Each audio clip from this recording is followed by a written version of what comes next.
अभिनंदन है। प्यारे साथियों, जैसा कि आप जानते हैं, हिंदी साहित्य प्रश्नोत्तरी 50 लेकर के आपके बीच उपस्थित हूं और प्रश्नोत्तरी 50 प्रतिदिन सुबह 5 बजे आपको मिल जाती है, जिसका मुख्य उद्देश्य है आपके अध्ययन का आपको रिवीजन कराना।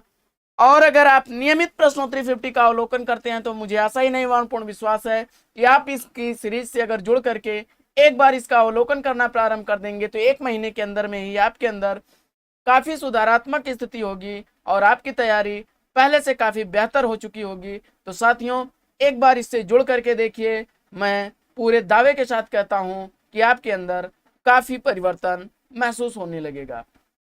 तो साथियों, आज की प्रश्नोत्तरी 50 को प्रारंभ करें उससे पूर्व देखेंगे आज का मॉर्निंग कोट्स। और आज का मॉर्निंग कोट्स है कि असंभव शब्द का प्रयोग केवल कायर करते हैं।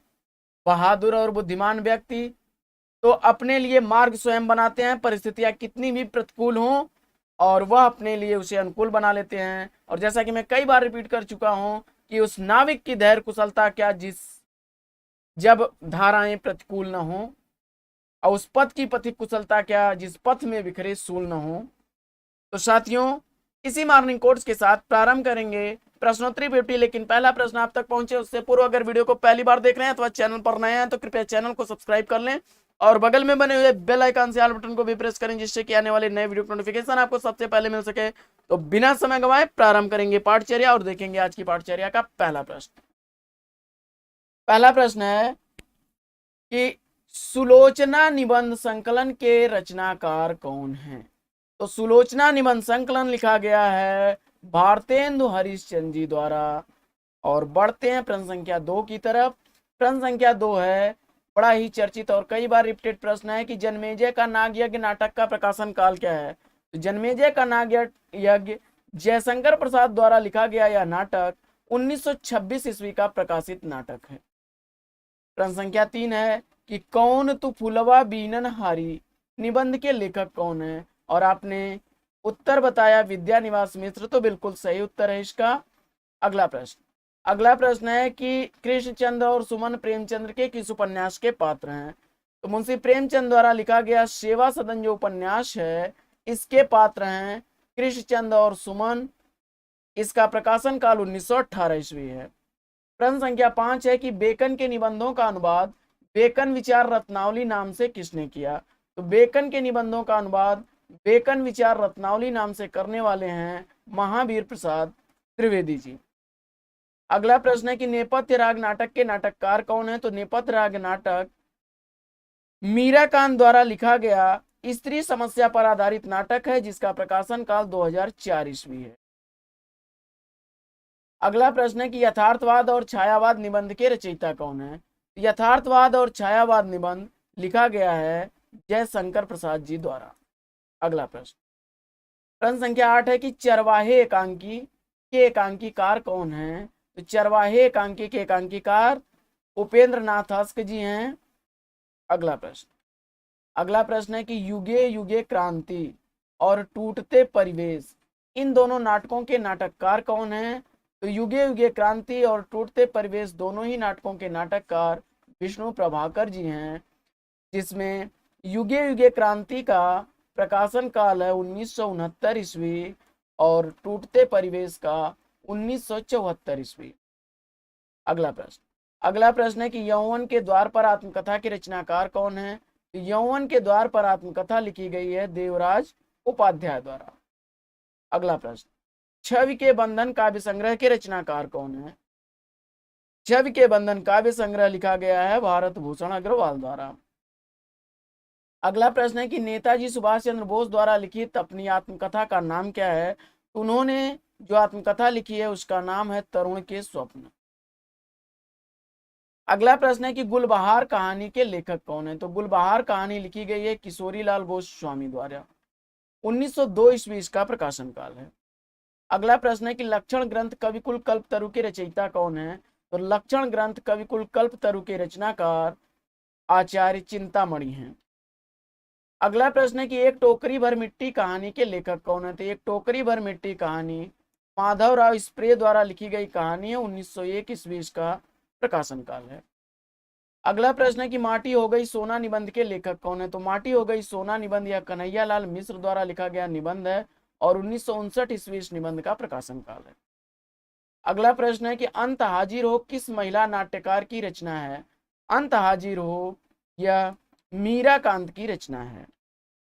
अगला प्रश्न है कि हिंदी और छायावाद निबंध के लेखक कौन है? तो हिंदी और छायावाद निबंध मुकुटधर पांडे द्वारा लिखा गया निबंध है। अगला प्रश्न है कि जमीन पक रही है किसका काव्य संग्रह है? तो जमीन पक रही है यह केदारनाथ सिंह द्वारा लिखा गया काव्य संग्रह है। 1980 ईस्वी इसका प्रकाशन काल है।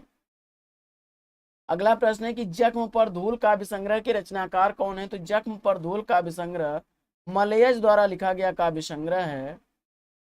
और अगला प्रश्न है कि विश्वनाथ के अतिरिक्त किस आचार्य ने साहित्य शब्द को अपने नाम से प्रयुक्त किया? तो विश्वनाथ के अतिरिक्त साहित्य शब्द को अपने ग्रंथ में प्रयुक्त करने वाले हैं रुय्यक महोदय। अगला प्रश्न, समानांतर कहानी के पुरस्कर्ता कमलेश्वर का मूल नाम क्या है? तो कमलेश्वर का मूल नाम है कैलाश सक्सेना।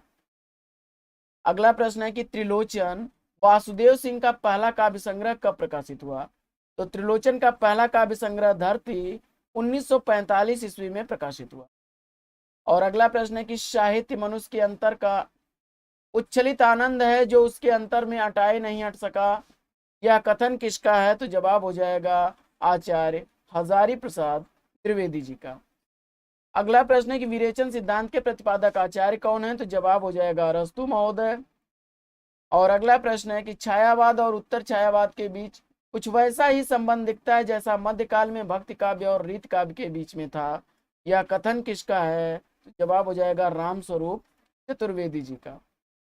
अगला प्रश्न है कि आधुनिक युग का सूरदास किस कवि को कहा जाता है? तो आधुनिक युग का सूरदास कहा जाता है अयोध्या सिंह उपाध्याय हरिऔध का, और जिनका जीवन काल रहा 1865 से 1948 ईस्वी। और आधुनिक युग का तुलसी कहा जाता है मैथिली शरण गुप्त जी को। अगला प्रश्न है कि पैरों में पंख बांधकर यात्रा साहित्य के रचनाकार कौन है? तो यह राम वृक्ष बेनीपुरी की रचना है। 1952 ईस्वी इसका प्रकाशन काल है। अगला प्रश्न है कि गोस्वामी के प्रादुर्भाव को हिंदी काव्य के क्षेत्र में एक चमत्कार समझना चाहिए, यह कथन किस आलोचक का है? तो जवाब हो जाएगा आचार्य रामचंद्र शुक्ल का। अगला प्रश्न है कि रेती के फूल निबंध के निबंधकार कौन है? तो रेती के फूल निबंध रामधारी सिंह दिनकर द्वारा लिखा गया निबंध है। 1954 ईस्वी इसका रचना काल है। अगला प्रश्न है कि फैट समाटा का संबंध हिंदी के किस काव्य आंदोलन से जोड़ा गया? तो जवाब हो जाएगा छायावाद से। आइए बढ़ते हैं आगे और देखते हैं अगला प्रश्न। अगला प्रश्न है कि तिलोत्तमा चंद्रहास और अनग नाटकों के नाटककार कौन है? तो जवाब हो जाएगा मैथिली शरण गुप्त। अगला प्रश्न है कि प्राचीन पंडित और कवि किसकी रचना है? तो प्राचीन पंडित और कवि यह आचार्य महावीर प्रसाद द्विवेदी जी की रचना है। और अगला प्रश्न है कि रत्नाकर द्वारा लिखा गया गंगा अवतरण किस छंद में लिखा गया है? तो रत्नाकर जी ने जो गंगा अवतरण कृति लिखी है वह रोला छंद में है, जबकि इनका प्रिय छंद कवित छंद है। तो गलती से लोग इसको कवित छंद समझ लेते हैं, तो याद रखिएगा कि रत्नाकर का प्रिय छंद जो है वह कवित है, लेकिन गंगा अवतरण लिखा गया है रोला छंद में। अगला प्रश्न है कि रस कविता को अंग भूषण है, भूषण सकल काव्य के संदर्भ में यह पंक्ति किस रचनाकार की है? तो जवाब हो जाएगा भिखारी दास। अगला प्रश्न है कि डॉक्टर नामवर सिंह की पुस्तक दूसरी परंपरा की खोज किस पर केंद्रित पुस्तक है? जवाब हो जाएगा आचार्य हजारी प्रसाद द्विवेदी पर। 1982 ईस्वी का प्रकाशन काल है। प्रश्न संख्या 38 है कि शूर कवित सुनि कौन कवि जो नहीं सिर चालन करे? जो नहीं सिर चालन करे, तो इसका आपको जवाब बताना है। यह प्रशस्ति कथन सूरदास के संदर्भ में किसका है?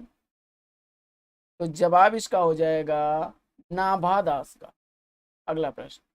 अगला प्रश्न है कि महावीर प्रसाद द्विवेदी और हिंदी नवजागरण आलोचना ग्रंथ के लेखक कौन है? जवाब हो जाएगा रामविलास शर्मा। अगला प्रश्न है कि देवकृत देवचरित किसके जीवन पर संबंधित प्रबंध काव्य है? तो जवाब हो जाएगा कृष्ण। और मनबोध मास्टर की डायरी के लेखक कौन है? तो मनबोध मास्टर की डायरी विवेकी राय की डायरी है। अगला प्रश्न है कि निष्कवच उपन्यास के उपन्यासकार कौन है? तो जवाब हो जाएगा राजी सेठ। और बंद गली का आखिरी मकान कहानी के कहानीकार कौन है? तो जवाब हो जाएगा धर्मवीर भारती। अगला प्रश्न है कि त्रिशंकु आत्मनेपद निबंध के निबंधकार कौन है? तो जवाब हो जाएगा, दोनों ही निबंध अज्ञेय द्वारा लिखे गए हैं, जिसमें त्रिशंकु 1945 ईस्वी का और आत्मनेपद 1956 ईस्वी का प्रकाशित है निबंध है। अगला प्रश्न है कि राखी की चुनौती काव्यकृति के रचनाकार कौन है? तो राखी की चुनौती यह सुभद्रा कुमारी चौहान की रचना है। ठंडा लोहा कविता संग्रह की रचनाकार कौन है? तो ठंडा लोहा धर्मवीर भारती की रचना है, 1952 ईस्वी का रचना काल है। सुजान कुमार किस सूफी प्रेमाख्यानक का नायक है? तो जवाब हो जाएगा, चित्रावली का नायक है सुजान कुमार, और उस्मान द्वारा लिखी गई यह रचना है, 1613 ईस्वी का रचना काल है। अगला प्रश्न है कि पुरुष परीक्षा किस कवि की रचना है? तो पुरुष परीक्षा विद्यापति द्वारा लिखी गई रचना है, जो संस्कृत भाषा में लिखी गई है। अगला प्रश्न है कि कटगुलाब उपन्यास का प्रकाशन काल क्या है? तो कटगुलाब उपन्यास 1996 ईस्वी का प्रकाशित उपन्यास, मृदुला गर्ग द्वारा लिखा गया उपन्यास है। और अगला प्रश्न है कि अंग दर्पण काव्य ग्रंथ के रचनाकार कौन है? तो अंग दर्पण काव्य ग्रंथ रसलीन द्वारा लिखा गया, 1937 ईस्वी का प्रकाशित काव्य ग्रंथ है। तो साथियों, प्रश्नोत्तरी 50 कैसी लगी कमेंट्स करके जरूर बताइए, और वीडियो अगर अच्छा लगा हो तो लाइक कर दीजिए, दोस्तों में शेयर कर दीजिए। वीडियो को ज्यादा से ज्यादा लाइक और शेयर करिए कि मैं प्रतिदिन आपके लिए ऐसे ही वीडियोस लाता रहूं और मेरा मनोबल बना रहे। इसके लिए आपको करना है चैनल को सब्सक्राइब, वीडियो को लाइक और दोस्तों में शेयर। तो फिर मिलेंगे आपसे अगले वीडियो में एक नए प्रकरण, एक नए टॉपिक, एक नए अंदाज में। तब तक के लिए लेंगे आपसे विदा। आपका जीवन मंगलमय हो। वेस्ट विशेष बेस्ट आप लग। जय हिंद साथियों।